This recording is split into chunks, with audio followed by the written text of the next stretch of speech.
બીજો પાઠ રેસનો ઘોડો એમાં આપણે બે ભાગમાં જોઈ ગયા મિત્રો કે એક બાળકને કોઈ વ્યક્તિ પોતાના બાળકને ભણાવવા માટે શું કરે છે, કેટલું એને જ્ઞાન આપે છે, બસ ફક્ત અને ફક્ત હરીફાઈમાં જ બાળકને રાખે છે કે બાળકને બસ એક મેડલ ઇનામ મળે એ જ વિદ્યાર્થી મિત્રો છે ના.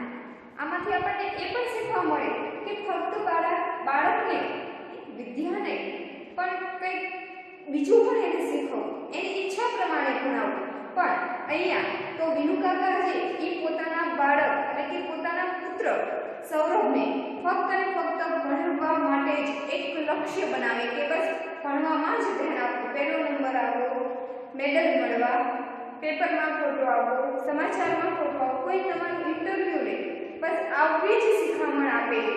પોતાના પત્નીનું પણ સાંભળતા નથી. જ્યારે મંજુ કાકી એવું કહે કે બાળકને થોડી વાર રમવા દો તો વિનુ કાકા તેને રમવા પણ જવા દેતા નથી. એ કહે છે કે આ હરીફાઈની દુનિયા છે, બાળકને હરીફાઈમાં જ મૂકવા દો, એ આગળ આવશે તો જ કંઈક કરી શકશે, એનું કંઈક નામ આવશે તો એ પોતાના બાળકને તો ભણાવે જ છે પણ સાથે સાથે પડોશીના બાળકને એટલે કે જે આપણા લેખિકા છે વર્ષા અડાજા એમના પુત્ર અંકિતને એને પણ આગળ લાવવા માટે ખૂબ જ પ્રયત્ન કરે છે.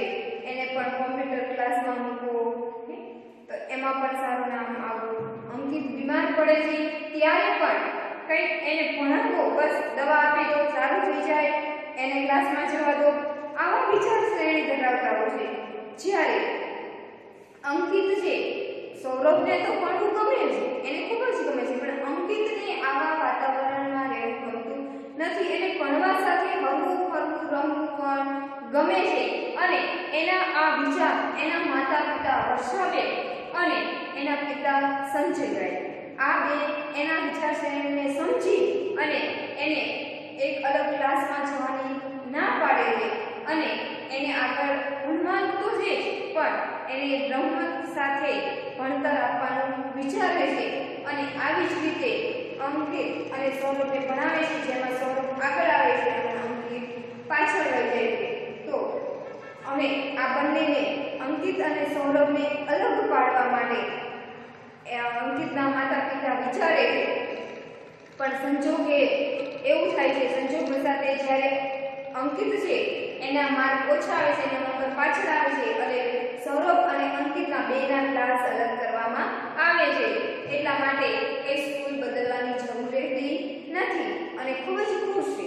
અંકિત પણ ખુશ છે, એના માતા પિતા પણ ખૂબ જ ખુશ છે અને અંકિતને તો જાણે મુઠ્ઠી ખોલી અને દોડવા દો એવું વાતાવરણ મળી જાય છે કે ખૂબ જ ખુશ થઈ જાય છે. કારણ કે એને વિનુ કાકા જરા ગમતા પણ નથી હોતા કારણ કે બસ ભણાવ કરતા હોય છે એટલા માટે એને ગમતું નથી. એટલે બાળકને ભણતર તો મળવું જ જોઈએ પણ સાથે સાથે ગણતર પણ મળવું જોઈએ. એટલે કે થોડી વાર રમવા દો, એની રીતે એને પોતાની રીતે જીવન જીવવા દો તો જ બાળકને ગમે. અને અંકિત સાથે પણ આવું જ થાય છે પરંતુ એના માતા પિતા એને સાથ આપે છે. હવે આપણે આગળ જોઈશું કે પછી આખી વાત પરથી અમારું ધ્યાન હટી ગયું. મને દિવસો હતા અને મારી તબિયત સારી રહેતી ન હતી. હવે વર્ષાબેન કહે છે કે આ બધી કે અંકિતને કેટલા માર્ક આવ્યા, સૌરભને કેટલા આવ્યા, એ શું વિચારે છે, વિનુ કાકા શું વિચારે છે, આ વિચાર કરવાનો જ અમે બંધ કરી દીધો.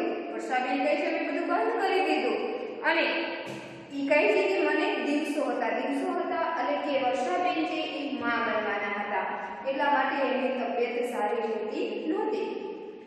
હું તો શરૂઆતમાં ખૂબ ઉદાસ રહેતી હતી પણ અંકિત તો ખુશ મારી ખૂબ કાળજી રાખે. કાળજી એટલે કે ધ્યાન.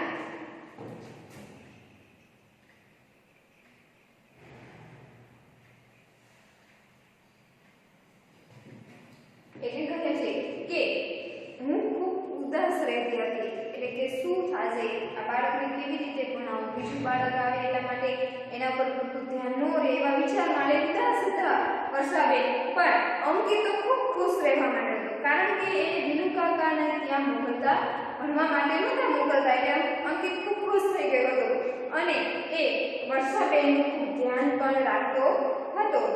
સાંજે સ્કૂલેથી આવી પોતાની મેળે જ દૂધ પી લઈ જલ્દી હોમવર્ક કરી, પછી સાંજની રસોઈમાં મને મદદ કરી. વિનુ કાકા એ દ્રશ્ય જોઈ ગયા એથી તો એમની નારાજી ખૂબ વધી ગઈ. હવે અંકિત છે એ પોતાનું કામ જાતે કરવા લાગ્યો, કારણ કે બાળક છે એ બાળકને એવું વિચાર આવે છે કે મારી મમ્મીની તબિયત સારી નથી, ખરાબ રહે છે, એટલા માટે મારે મારું કામ જાતે કરવું પડે. એટલે પોતે દૂધ પી લે, હોમવર્ક પોતાનું જે પણ હોય એ કરી લે, એના મમ્મીને રસોઈમાં મદદ પણ કરવા લાગે. અને આ બધું અંકિતને કરતો જોઈ આ દ્રશ્ય છે એ કોણ જોવે છે? વિનુ કાકા જોવે છે. એટલે ખૂબ જ નારાજ થઈ જાય છે, ગુસ્સે થઈ જાય છે કે એક બાળકને ભણવા માટે હોય, આવું બધું કામ કરવા માટે નહીં. અને હવે તો એક બિલ્ડિંગમાં રહેવા છતાં એ લિફ્ટ મળી જાય એ પૂરતો સંબંધ રહ્યો હતો. હા, મંજુ કાકી બપોરે ડોડિયું કરતા મારા માટે અચૂક ગરમ નાસ્તો લાવતા. સૌરભ સીડીનું એક એક પગથિયું ચડી રહ્યો હતો તોય એમની આંખમાં વિષાદ ડોકાતો હું જોઈ શકતી. વિષાદ એટલે કે દુઃખ. હવે આ બાળક છે અંકિત છે એના મમ્મીને મદદ કરતો હતો. આ જોઈને વિનુ કાકા ખૂબ ગુસ્સે થતા હતા. એટલે કે હવે એકબીજાની અવર જવર બંધ થઈ ગઈ હતી.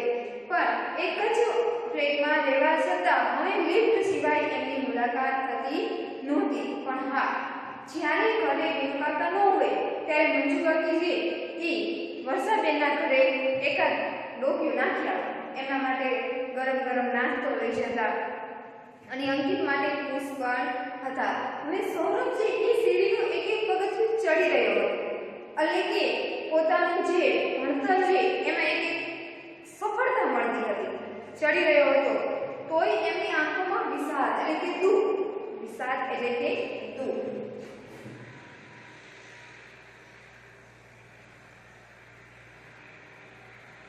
હવે હતો પોતાનું બાળક છે એ ભણવામાં ખૂબ જ હોશિયાર છે, સફળતા મેળવે છે, પણ છતાંય એની માતા છે એના ચહેરા ઉપર દુઃખ દેખાતું હતું.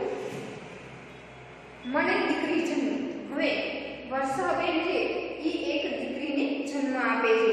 અંકિતને ગાંડો ભેળો થતો જોતા હું અને સંજય હસી પડતા.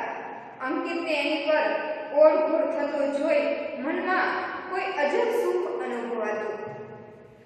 મંજુ કાકી તો એને રમાડતા રડી જ પડેલા. હવે પોતાના ઘરે દીકરીનો જન્મ દેતા આ વર્ષાબેન દીકરીને જન્મ આપે છે એટલે અંકિત જે ખૂબ ખુશ થઈ જાય કે પોતાની નાની બહેન આવે છે. એના પર ખૂબ ગાંડો થઈ જતો, એને રમાડતો અને એકદમ આમ એને ખુશીનો કંઈ પાર નહોતો. અને સંજય અને વર્ષાબેન છે એ બે આ દ્રશ્ય જોઈ એ પણ ખૂબ ખુશ થતા. હવે મંજુ કાકી છે એના ઘરે આ બાળકીને નવી જે બાળકીને જન્મ આપ્યો છે એને રમાડવા માટે આવતા અને રમાડતા રમાડતા રડી પડતા. કારણ કે એમના ઘરનું વાતાવરણ કંઈક મંજુ કાકીના ઘરનું વાતાવરણ પણ અલગ હતું અને વર્ષાબેનના ઘરનું વાતાવરણ પણ કંઈક અલગ હતું. હવે મંજુ કાકી છે એમના ઘરમાં ભણવા સિવાય બીજી કઈ વાત નથી. બે ઘડી ત્રણેય સાથે બેસી પણ શકતા નહોતા, બેસીને વાત કરી શકતા નહોતા, સાથે જમી નહોતા શકતા. જ્યારે વર્ષાબેનના ઘરે ખૂબ ખિલખિલાટ રહેતો. ચારે અંકિત અને નાની બેન અને સંજય અને વર્ષાબેન ચારે હળી મળીને રહેતા. એક બાળકીને ખૂબ જ સરસ રીતે રમાડતા. આવું જોઈ અને મંજુ કાકીના આંખમાંથી આંસુ આવી જતા. અંકિતે લાડથી એનું નામ ફોરમ પાડેલું. હવે પોતાની નાની બેન છે એને લાડથી શું નામ પાડ્યું હતું? ફોરમ નામ પાડે છે. હજુ તો થોડા મહિનાની હતી અને એને કમળો થઈ ગયો. અમારા સૌના જીવ ઊંચા થઈ ગયા. કમળો મટ્યો કે આખા શરીરે એને પોડલીઓ ફૂટી નીકળી. એટલે કે આ જે ફોરમ છે એ નાની હતી ત્યારે એને કમળો થાય છે. એટલે જીવ અધર થઈ જવા, ઊંચા થઈ જવા, એટલે કે ખૂબ જ ગભરાઈ જવું કે આ બાળકી સાવ નાની છે, એને કમળો થઈ ગયો છે તો એને શું સારું થશે? એવા અલગ અલગ વિચાર આવતા. કોઈ નાનું એવું તાજું જન્મેલું બાળક હોય એ બીમાર પડે ત્યારે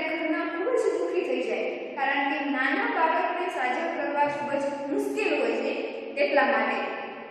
હવે કમળો મટે છે ત્યાં આખા શરીરે એને ફોડલીઓ થાય છે.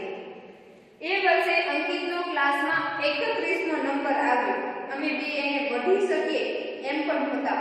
ભણવાનો એને ખાસ સમય જ કેમ મળ્યો હતો કે વર્ષાબેન કહે છે કે જ્યારે જે વર્ષે ફોરમનો જન્મ થયો એ વર્ષે અંકિતનો 31મો નંબર આવે છે અને બંને એને વઢી પણ શકતા નથી. કારણ કે બાળકને જ્યારે ભણવા માટે પૂરતો સમય નથી મળતો ત્યારે મા-બાપને એને વઢવાનું પણ કોઈ હક હોતો નથી. કારણ કે બાળક ઉપર ધ્યાન આપવું પડે. પણ જ્યારે ઘરમાં ખરાબ પરિસ્થિતિ આવી હોય ત્યારે બીજા બાળક ઉપર આપણે ધ્યાન આપી શકતા નથી. એના કારણે એના ભણવામાં અસર પડે તો એને આપણે ખીજાવવું જોઈએ નહીં. મંજુ કાકી બપોરે વિનુ કાકાથી છાની કેક લઈ આવેલા. બેટા મારી પરીક્ષામાં તો તું પાસ હો. હવે મંજુ કાકી કેવો વિચારસરણી વાળા છે કે 31મો નંબર આવે છે છતાં એના માટે કેક લઈને આવે છે. કહે છે કે તું મારી પરીક્ષામાં પાસ થયો. કારણ કે પોતાના મા-બાપની સેવા કરે છે. પોતાના મા-બાપના વિચારે એ મા-બાપ છે એ કહે છે કે કઈ વાંધો નહીં મને જે આવે. અને એક બાળક છે પોતાની માનું ધ્યાન રાખે છે, પોતાની બહેનનું ધ્યાન રાખે છે. આ જોઈ પોતાનું કામ જાતે કરે છે. આ જોઈ અને મંજુ કાકી ખૂબ ખુશ થઈ જાય છે અને કેક લઈને આવે છે અને કહે છે કે મારી પરીક્ષામાં તું પાસ થઈ ગયો છે. બેટા મારી પરીક્ષામાં તો તું પાસ હો. ફોરમ બીમાર પડી જતી ત્યારે એને કેજીમાં દાખલ કરી ત્યારે કે પછી સંજયને સ્કૂટરનો ગંભીર અકસ્માત થયો ત્યારે અંકિત હંમેશા મારી સાથે હતો. હવે એક બાળક છે નાનું હોય કે મોટું હોય એને પોતાનો માનો સાથ દે ટેકો દે. સુખ હોય કે દુઃખ હોય. નાનું બાળક હોય તો એ પૈસા તો કમાઈ શકે પણ થોડી જાજી મદદ કરી શકે તો પણ માને એનો સહારો મળે છે. એટલે કે જ્યારે ફોરમ બીમાર પડે કે એને પીજીમાં દાખલ કરવામાં આવે કે એડમિશન લેવામાં આવે કે સંજયનો સ્કૂટરમાં એકવાર અકસ્માત થયો હતો, એક્સિડન્ટ થયો હતો ત્યારે પણ અંકિત એની માની સાથે હતો. કારણ કે માં છે એને પોતાના બાળકનો સાથ જોઈએ. ઘરમાં કંઈક સુખ હોય અને બાળકો તમે પોતાની જીદ લઈ બેસી ના હું આ જાતે નહીં કરું, માં નહીં કરું, મારે આ જોઈએ તો મા-બાપ ખૂબ દુઃખી થાય. પણ તમે તમારી ઈચ્છાનો ત્યાગ કરી અને તમારા મા-બાપનો સાથ આપો તો તમારા મા-બાપ ખૂબ જ ખુશ થાય છે. એવી જ રીતે અહીંયા અંકિત પણ એને એવું વાતાવરણ આપવામાં આવે છે કે પોતાના માતા-પિતાનો સાથ આપે છે. એસએસસીમાં સૌરભને 92% આવ્યા, અંકિતને 68%. કેટલો મિત્રો ફેર છે. સૌરભે સાયન્સમાં એડમિશન લીધું, અંકિતે કોમર્સમાં. મેં અને સંજય એને સરસ કિંમતી ઘડિયાળ ભેટ આપી ત્યારે ઘણા સમયે મેં એના ચહેરા પર ફરી ઉદાસી છે. અને જો એડમિશન એટલે કે પ્રવેશ.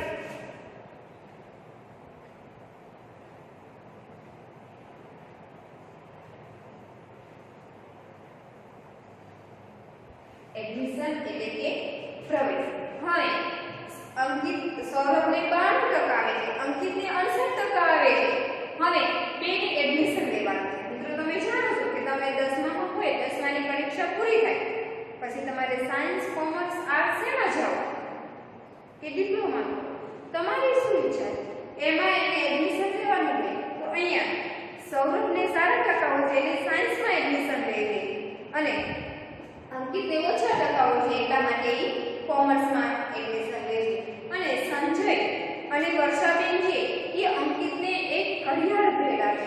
જ્યારે બાળક કોઈ સારા માર્ક લઈને આવે મિત્રો તમે પણ એવું કરતા હોય કે હું આટલા ટકા લઈને આવું તો તમે મને આમ આપજો, મને આવું લઈ દેજો, તેવું લઈ દેજો.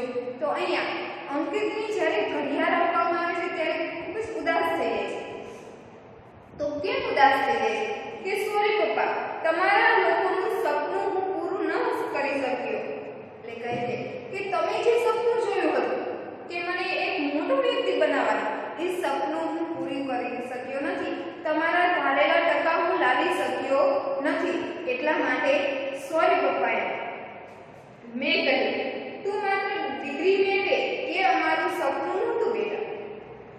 એક ઉમદા માણસ બને એવું અમે બંને જરૂર ઈચ્છતા હતા અને એ સપનું સાચું પડશે એવી મને શ્રદ્ધા છે.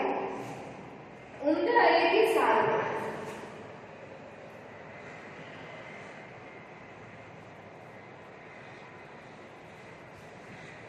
હવે એના પિતા કહે છે કે બેટા તું અમારું સપનું જરૂર હતું કે તું સારો બને. શું કે તું માત્ર ડિગ્રી મેળવી એટલા અમારું સપનું નહોતું, મોટી મોટી ડિગ્રી મેળવી લે એ અમારું સપનું નહોતું. તું એક ઉમદા એટલે સારો માણસ બને એ અમારું સપનું હતું અને મને શ્રદ્ધા છે, એવો મને વિશ્વાસ છે કે તું એવો માણસ બનીશ. કારણ કે નાનો હોય ત્યારથી મા બાપને સહારો આપતો હોય તો એ મોટો થઈને તો બાળક મા બાપનો ટેકો સહારો બનશે જ. 11 વર્ષ પછી એટલે કે હવે આ બાળકનું હતું ત્યારનું હતું, હવે 11 વર્ષ વીતી જાય છે અને બંને પરિવારમાં સૌરભનો અને અંકિતના પરિવારમાં શું થાય છે, શું પરિવર્તન આવે છે એની વાત આગળ કરવામાં આવી છે. અંકિત એક બેંકમાં સરસ નોકરી કરે છે. અંકિત શું કરે છે? બેંકમાં નોકરી કરે છે. કિડની ફેલ થવાથી સંજયનું મૃત્યુ થાય છે. કિડની એટલે કે મૂત્રપિંડ.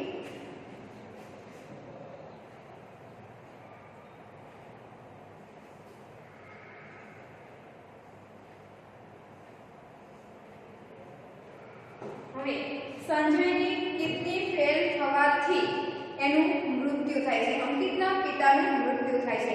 અંકિતે બેંકમાં એની સાથે કામ કરતી નંદા નામની યુવતી સાથે લગ્ન કર્યા છે. એટલે કે અંકિત બેંકમાં નોકરી કરતો હોય છે, એના પિતાના મૃત્યુ પછી એની જોડે એક કામ કરતી બેંકમાં કામ કરતી નંદા નામની એક છોકરી સાથે લગ્ન કરે છે. એમને નાનકડો મીઠડો દીકરો છે યશ. ફોરમ BSSC માં અભ્યાસ કરે છે. સંજયના મૃત્યુ પછી અંકિતે અમને માં દીકરીને સાચવી લીધા. કે અંકિત છે સંજયના મૃત્યુ પછી વર્ષાબેન અને જે ફોરમ છે એને સાચવી લીધા છે, એટલે કે એનું ધ્યાન રાખે છે, એની જરૂરિયાત બધી પૂરી કરે છે, એની સાથે સમય વિતાવે છે, કોઈ ખોટ પડવા દીધી નથી. ઘણીવાર સાંજે અમે બધા જ બગીચામાં જઈએ છીએ. યશને મોટા હિંચકા ખાવા ખૂબ ગમે છે. એટલે કે સંજયના મૃત્યુ પછી અંકિતે અમને કંઈ પણ ખોટ પડવા દીધી નથી. અમારી બધી જરૂરિયાતનું ધ્યાન રાખે છે, અમારી સાથે સમય વિતાવે છે. અમે ઘણીવાર બધા સાથે બગીચામાં જાય અને અંકિતનો પુત્ર જે યશ છે એને મોટા મોટા હિંચકા ખાવા ગમે છે, એટલા માટે અમે બધા બગીચામાં એને લઈને જઈએ છીએ. હવે મા બાપને શું જોઈએ? જ્યારે મા બાપ વૃદ્ધ થાય છે ત્યારે એને શું જોઈએ? કે પોતાના પુત્રનો સાથ અને સહારો અને સમય જોઈએ. સૌરભ અમેરિકામાં ડોક્ટર થયો અને ત્યાંની મોટી હોસ્પિટલમાં એ કામ કરે છે. ત્યાં એનું નામ ઘણું મોટું છે, વિશાળ બંગલો, કાર, બધું જ એની પાસે છે. માત્ર માતા પિતા માટે એની પાસે સમય નથી. જો સૌરભ અમેરિકામાં ડોક્ટર બને છે, ત્યાંની મોટી હોસ્પિટલમાં કામ કરે છે, ત્યાં એનું નામ ઘણું મોટું છે. એટલે કે સારી ડિગ્રી મેળવી સારું કામ હોય એ વ્યક્તિનું નામ ઓછું આવે છે. એટલે કે સારું કામ હોવાથી એનું નામ તો ઘણું મોટું છે. એની પાસે વિશાળ બંગલો છે, કાર એટલે કે મોટું મકાન છે, એની પાસે ગાડીઓ છે, બધું જ છે. માત્ર શું નથી? માત્ર પોતાના માતા પિતા માટે એની પાસે સમય નથી. હવે આ પછી એક નાની એવી વાર્તા કાઢતો હું તમને કહીશ કે હવે એક કુટુંબ છે, બે ભાઈઓ છે, એમાં એક ભાઈના ઘરે એની માતા જાય છે.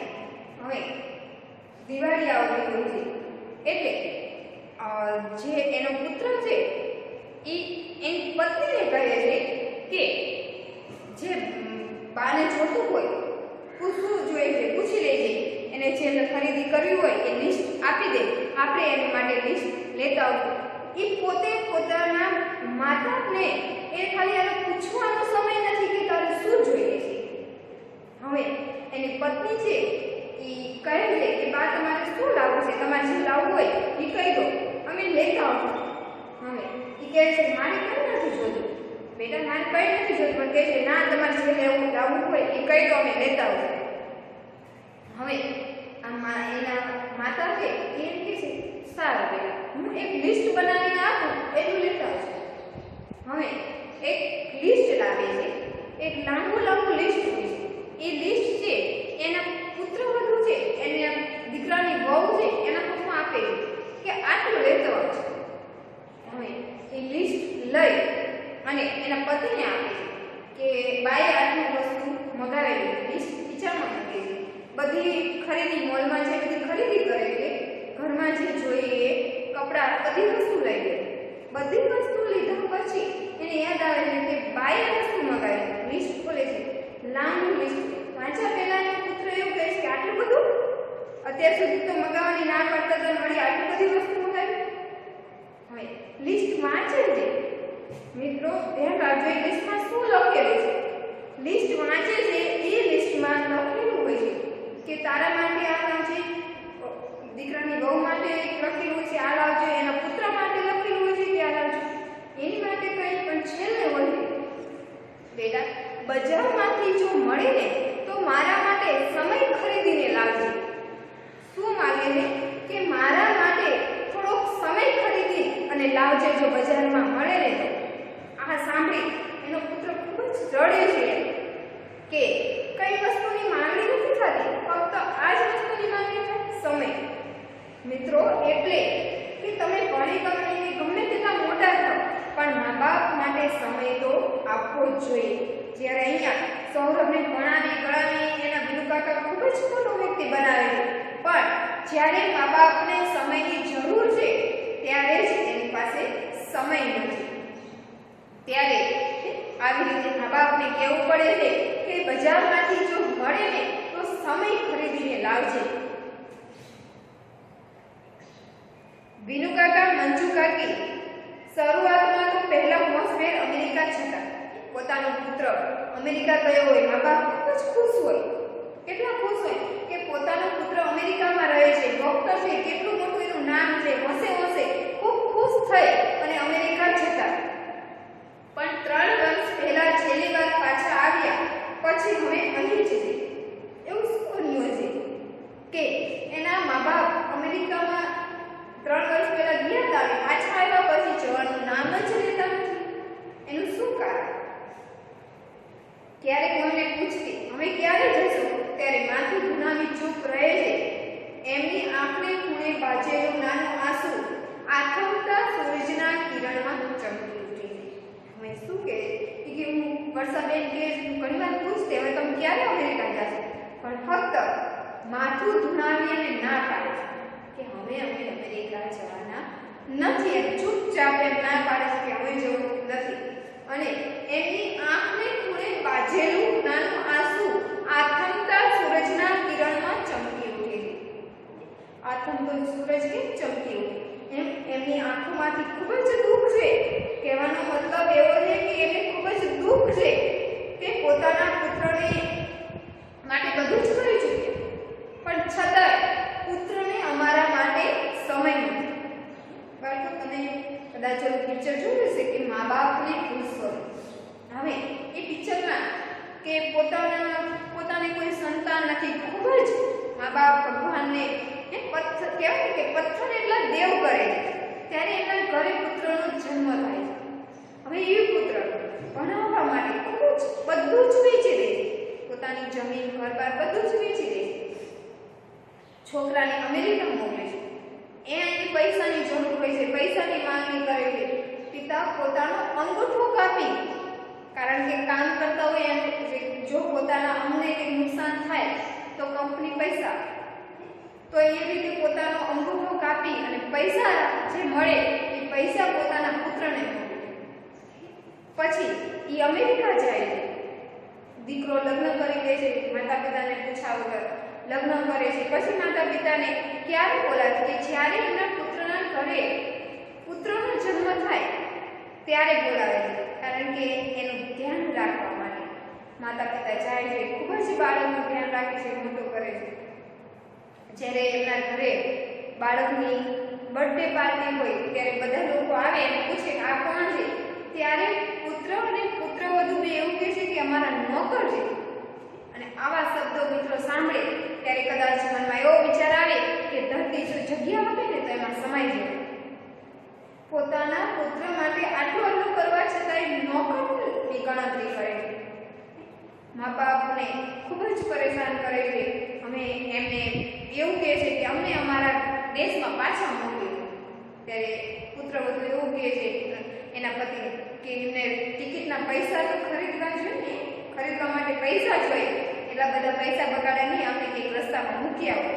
પોતાના માતા પિતાને રસ્તામાં મૂકી આવે છે. તો બાળકો, તમે ધ્યાન આપો કે એક મા બાપ પોતાના સંતાન માટે બધું જ કરે છે, પણ છતાંય શું થાય અત્યારે કાં તો વૃદ્ધાશ્રમમાં મૂકી આવે, ખૂબ જ પરેશાન કરે, અલગ કરી મૂકે, આવું વાતાવરણ ઊભું થાય છે. તો બાળકને ભણાવવા સાથે સંસ્કાર આપવા જોઈએ. કે નકરું ભણાવવાથી જ બાળક મોટું નથી થતું, પણ ઊંડા માણસ બનાવો, એનું હૃદય વિશાળ બનાવો કે બધાને માન સન્માન આપે. ફક્ત પૈસા નહીં પણ આ સમાજને માન સન્માન આપે તો જ તમને માન સન્માન મળશે. એટલે બાળકોને એવા વિચાર આપવા જોઈએ અને એવું ન કહેવું જોઈએ કે તું ડોક્ટર જ બન, તારે શું કરવું છે, તારે શું કરવું છે, તને શું ગમે છે, એવો વિચાર લાવવો જોઈએ. બાળકને એવા સંસ્કાર આપવા જોઈએ કે જેથી જ્યારે મોટા થાય મા બાપને જ્યારે બાળકની જરૂર પડે, સહારાની જરૂર પડે ત્યારે તે આપી શકે. અમે ફરવા જઈએ ત્યારે અંકિત અચૂક એમને સાથે લઈ આવે. અચૂક એટલે કે ભૂલી આવે.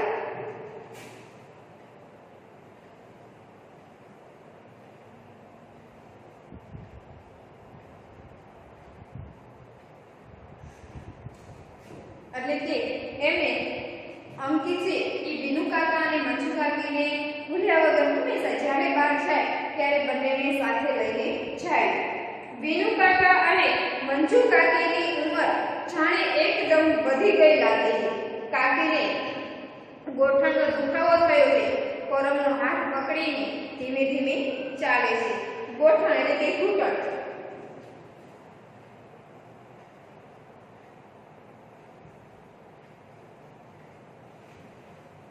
એટલે હવે ખૂબ દુઃખી હોય, કોઈ પણ વ્યક્તિ ખૂબ દુઃખી હોય ને તો ઉંમર હોય એનાથી વધેલી ઉંમર લાગે દુઃખના કારણે. કારણ કે વિનુ કાકા અને મંજુ કાકી ખૂબ જ દુઃખી છે કે પોતાના સંતાનની જ્યારે જરૂર છે ત્યારે સહારો બનતો નથી, એની પાસે માતા પિતા માટે સમય નથી. એટલે આ જે મંજુ કાકી છે એમને ઘૂંટણનો દુખાવો છે એટલા માટે ખોરમનો હાથ પકડીને ચાલે છે. બગીચો ખાલી થવા લાગે છે. હલકો અંધકાર ઉતરે છે. અંકિત કાકાનો હાથ પકડી ઉઠાડે છે. હવે સાંજ પડે, બગીચો ખાલી થાય, હલકો અંધકાર ઉતરે એટલે કે દિવસ આથમી જાય છે, અંધારું થવા લાગે છે. ત્યારે અંકિત છે એ વિનુ કાકાનો હાથ પકડીને ઊભા કરે છે કે ચાલો ચાલો વિનુ કાકા ઘરે જઈએ, કે ચાલો હવે ઘરે જવાનો સમય થઈ ગયો છે.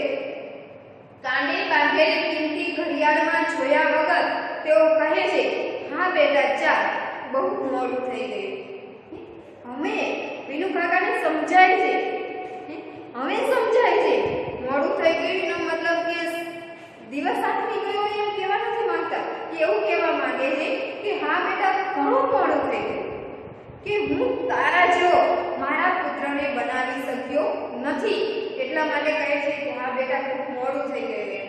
કારણ કે અંકિત છે ને ભલે હું ભણાવ્યો નથી પણ એને સારો માણસ બનાવ્યો છે, એને વાતાવરણમાં જીવતા શીખવ્યો છે. તો અંકિતનું આવું જોઈ અને વિનુ કાકાને પણ એવું થાય છે કે કદાચ મેં મારા સૌરભને પણ આવો વ્યક્તિ બનાવ્યો હતો કે સમાજમાં કેવી રીતે જીવવું એમ, મોટાઓને કઈ રીતે, વડીલોને આદર સન્માન આપવું, એવું જીવન જીવતા શીખવું હોત તો સારું થાત. પણ હવે તો મોડું થઈ ગયું. કહેવાય છે ને કે બાળકને એક મોટો માણસ બનાવવો એના કરતાં સારો માણસ બનાવવો જોઈએ. તો આપણે પણ આમાંથી કંઈક શીખીશું મિત્રો કે આપણે પણ આપણા મા-બાપનો સહારો બનવી કે જ્યારે એમને આપણી આંગળીની જરૂર પડે, ટેકાની જરૂર પડે ત્યારે આપણે ટેકો બનવી, આપણે લાકડી આપી અને એમને સહારો બનવાનો નથી, પણ આપણે ખભો આપી અને એમને સહારો બનવાનો છે. કારણ કે મિત્રો જ્યારે આપણે નાના હોઈએ ત્યારે આપણા મા-બાપે આપણને આંગળી પકડી અને ચાલતા શીખવ્યા. તો આજે એમને જરૂર છે, એમને સહારાની જરૂર છે, તો એમને આંગળી પકડો, એમનો હાથ પકડો તો ક્યારે દુઃખી નહીં થાય. અને મિત્રો ધ્યાન રાખજો કે આપણે જો આપણા મા-બાપને દુઃખી કરીશું ને તો આપણે જીવનમાં ક્યારેય સુખી નહીં થઈએ. આપણને સુખ નહીં મળે. ભલે પૈસો તો પણ ઘણો કમાશો, પણ મિત્રો જો મા-બાપનો ટેકો ન બની શકો, એમનું દુઃખ દૂર ન કરી શકો તો ભગવાન ક્યારેય આપણા ઉપર રાજી રહેશે નહીં. આપણે ક્યારેક વૃદ્ધ બનીશું ને, આપણે નહીં બની, આપણે પણ બનીશું. તો મા-બાપને એવું ન કહેવાનો સમય આવે કે બજારમાંથી બેટા મારા માટે તું સમય ખરીદીને લાવજે. બીજું કંઈ નથી જોતું, મારે સમય જોઈએ છે, તારી સાથે થોડી વાર બેસવું છે, તારી સાથે થોડી વાર વાતો કરવી છે. આપણને કેવું ન જોઈએ, આપણે સામેથી આપણે એમને સમય આપવો જોઈએ, 5 મિનિટ બેસવું જોઈએ. એમને જાજો સમય ન મળે તો કંઈ નહીં મિત્રો, તમે 5 મિનિટ એમની સાથે બેસશો ને, એમને પૂછશો ને કે મજામાં ને, સારું છે ને, શું જોઈએ તો તમારી પાસે ધન દોલત નહીં માંગે મિત્રો, ફક્ત ને ફક્ત તમારી સાથે સમય જ વિતાવવા માંગતા હોય છે. ફક્ત તમારો સહારો જ મા-બાપને જોઈએ છે. તો મિત્રો આપણે પણ આમાંથી એવું શીખીએ કે ભલે અંકિત જે એ નોકરી મળી છે, ભલે ડોક્ટર નથી બનતો પણ નોકરી પણ મેળવી છે અને એક સારો માણસ પણ બને છે. એનામાં અભિમાન નથી, ઘમંડ નથી, એને પોતાના પરિવાર માટે સમય કાઢી સમય વિતાવે છે. તો આપણે પણ આમાંથી એવું શીખીશું કે આપણે પણ આપણા મા-બાપનો સહારો બનીશું, એમની પાસેથી કંઈક શીખીશું, કંઈક એમને આપીશું, તો આપણે પણ અંકિત જેવા જ બનીએ એવી આશા.